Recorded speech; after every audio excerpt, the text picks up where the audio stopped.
అయినా ఏంటి రూపా, ఈ దరిద్రాన్ని ఎందుకు ఇంటికి తీసుకుని వచ్చావు? చెప్పు రూపా. అది కాదు నాన్న, నేను చెప్పేది విను నాన్న. నిజాలేంటో నీకు నిరూపణ అవ్వాలనే అమ్మని తీసుకుని వచ్చాను. తమ్ముడు, ఇదంతా వీళ్ళు ఆడుతున్న నాటకం తమ్ముడు. ఇదంతా ఈ విరూపాక్షి చేసింది తమ్ముడు. అసలు నాకు ఎలాంటి పిచ్చి లేదు తమ్ముడు. ఇదంతా వీళ్ళంతా ఆడుతున్న నాటకం తమ్ముడు. ఈ విరూపాక్షి అందరినీ మార్చేసింది తమ్ముడు. నన్ను నమ్ము తమ్ముడు. విజయాంబిక అని గట్టిగా రఘువందన్ అరవగానే, ఏంటండి మీరు ఊరుకోండి తమ్ముడు. ఆ రోజు విరూపాక్షికి పాము కాటు వేయటం అదంతా కూడా ఒక నాటకం తమ్ముడు. ఎందుకంటే ఆ రాజు ఇంటికి వస్తాడు కదా, అలా అని ఇదంతా ఆడుతున్న నాటకం తమ్ముడు. ఇప్పటికైనా నువ్వు కళ్ళు తెరువు తమ్ముడు. వీళ్ళ మాయలో నువ్వు పడకూడదు తమ్ముడు. ఎందుకంటే ఆ విరూపాక్షి అందరినీ మార్చేసింది తమ్ముడు అని విజయాంబిక కోపంగా అంటూ ఉంటే, లేదు నాన్న, అలా ఎప్పుడు చేయదు నాన్న. ఆయన అమ్మ తప్పు చేయలేదని నీకు తెలిస్తే మాత్రం నువ్వెంత బాధపడతావు నాన్న. ఒక్క నిమిషం ఆలోచించు. అసలు నువ్వు ఏం మాట్లాడుతున్నావు రూపా? కొంపతీసి రాఘవ ఇక్కడికి కానీ వస్తాడా? ఇక్కడికి రాకూడదు. ఇక్కడికి వస్తే నా తమ్ముడికి అంత నిజ నిజాలు తెలిసిపోతాయి. అలా తెలియకుండా ఉండాలంటే ముందు వీళ్ళని ఇక్కడ నుంచి పంపించేలా చేయాలి అని విజయాంబిక మనసులో అనుకుంటూ, తమ్ముడు ఇదంతా వీళ్ళు ఆడుతున్న నాటకం తమ్ముడు. ఆ విరూపాక్షి ఇంట్లోకి రావడానికి వీళ్ళే తమ్ముడు, పంపించే. ఏంటి విజయాంబిక, ఏం మాట్లాడుతున్నావు? అమ్మ రూప, మీరు నా వల్ల మీరు ఇబ్బంది పడడానికి వీల్లేదు. అయినా సూర్య, నేను ఎలాంటి తప్పు చేయలేదు సూర్య. అయినా నేను అలా తప్పు చేస్తానని నువ్వెలా అనుకున్నావు సూర్య? నా మనసు ఏంటో, నేను ఎలా ఉంటానో నీకు తెలుసు కదా సూర్య. సరే, నేను మాత్రం ఏ రోజు ఎన్నడూ తప్పు చేయలేదు నాన్న, నమ్ము నాన్న. ఇంకా సేపట్లో ఆ జీవన్ వస్తాడు. ఇప్పుడు వాడి గురించి ఎందుకు ప్రస్తావిస్తున్నారు? 20 ఏళ్ళుగా అది మర్చిపోయిన ఒక గతం. మళ్ళీ ఆ గతాన్ని గుర్తెందుకు చేస్తున్నావు? అది కాదు నాన్న, ఆ జీవన్ వస్తాడు నాన్న. అమ్మ ఎలాంటి తప్పు చేయలేదని ఆ జీవన్ చెప్తాడు నాన్న అని అంటూ ఉండగా, అవును బావగారు, చెల్లమ్మ ఎలాంటి తప్పు చేయలేదు. ఇదంతా కూడా ఈ విజయాంబికే చేసింది. ఎందుకంటే ఈ విజయాంబికని కిడ్నాప్ చేసింది కాబట్టి తన నోటి నుండే నేను చెప్పించాను. పాడుబడ్డ బంగ్లాలో జీవన్ ఉన్నాడని చెప్తేనే రాజు వెళ్ళాడు. తమ్ముడు చూడు తమ్ముడు ఎలా మాట్లాడుతున్నారో. అక్క, ఎవరెళ్ళి చెప్పినా నువ్వు ఎలాంటి దానివో నాకు తెలుసక్క.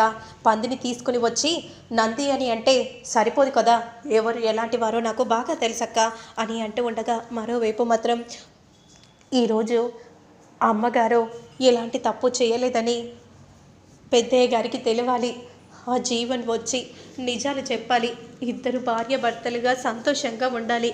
కావాలంటే నేను 108 రోజులు నీకు పూజ చేస్తాను.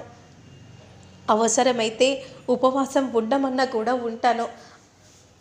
అప్పుడు అప్పలనాయుడు మాత్రం, నేను కూడా రోజుకో పువ్వుతో పూజ చేస్తాను స్వామి. నా భార్యే కాదు, నేను కూడా ఉంటాను.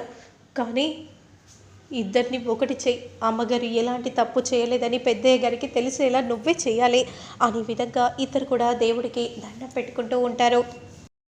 ఈరోజైనా నేను ఎలాంటి ఆటంకాలు లేకుండా పెద్దయ్య గారికి చెప్పాలి.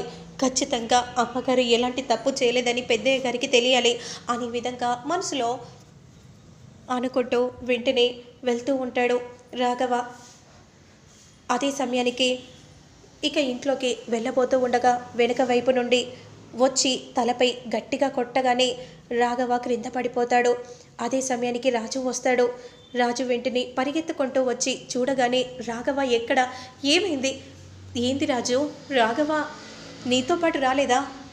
అమ్మాయి గారు, ముందే రాఘవను పంపించేశాను అమ్మాయి గారు అని అనగానే ఒక్కసారిగా రూప షాక్ అయిపోతుంది. ఇదంతా వీడే ఏదో చేశాడు, చెప్పరా, నువ్వే ఏదో చేశావు అని అంటూ ఉంటే, నేనేం చేయలేదు, నాకేం తెలీదు.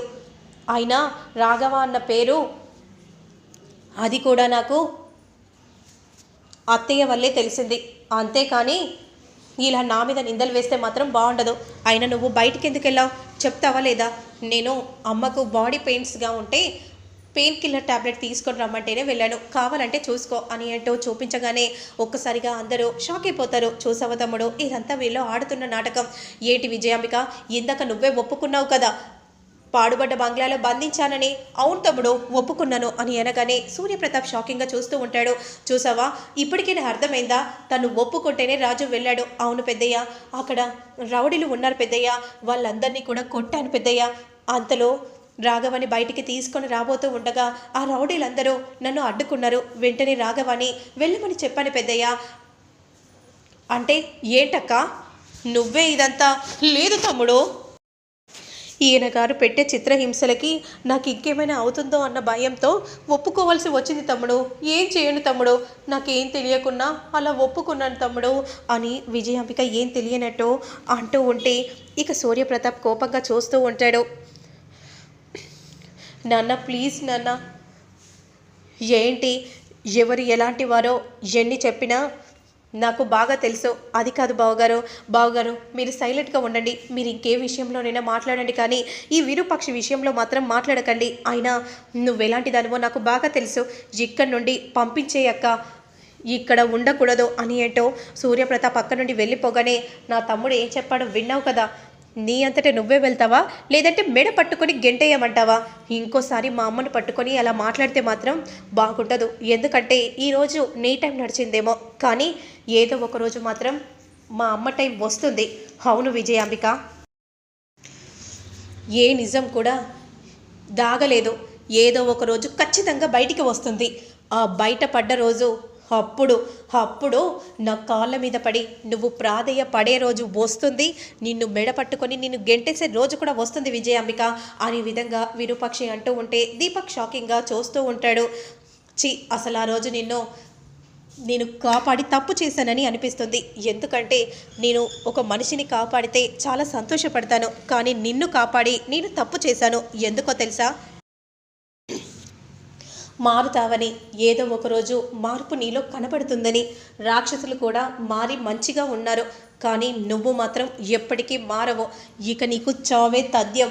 ఏదో ఒకరోజు చావు కూడా వస్తుంది, అది కూడా దగ్గరలో ఉంది. నీ పాపాలు ఎక్కువైపోయాయి విజయాంబిక అని విధంగా రఘువర్ధన్ అనగానే విజయాంబిక కోపంగా చూస్తూ ఉంటుంది. నువ్వు అనుకున్నంత మాత్రాన నాకు చావు వస్తుందా? ఎట్టి పరిస్థితిలో రాదు అని అంటూ ఉండగా చూద్దాం, అది కూడా చూద్దాం అని అంటూ రఘువర్ధన్ అక్కడి నుండి కోపంగా వెళ్ళిపోతూ ఉంటాడు. ఇక దీపక్ షాకింగ్గా చూస్తూ ఉండి